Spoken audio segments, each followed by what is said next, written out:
Once again, in the book of Genesis, in kind of imaginative and poetic way, God teaches us about the reality of sin. Notice that the serpent is the tempter. He's the tempter. And you see how carefully he lures Eve into eating of the tree of good and evil. And notice also that in other places in Genesis, the man and woman are called Adam and Eve. But in this passage, they're just referred to as the man and the woman. So in a sense, they represent the entire human race and every human being. We are all subject to temptations. Adam and Eve were tempted that they wanted to be like God.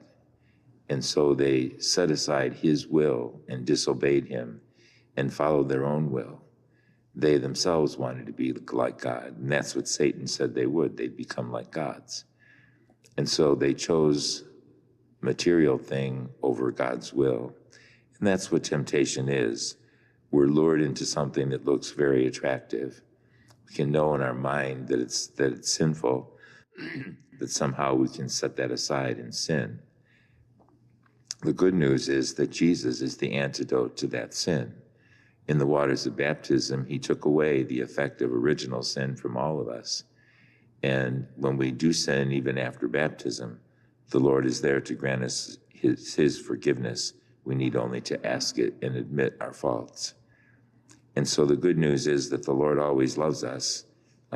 We're in a state of difficulty because of the original sin of Adam and Eve.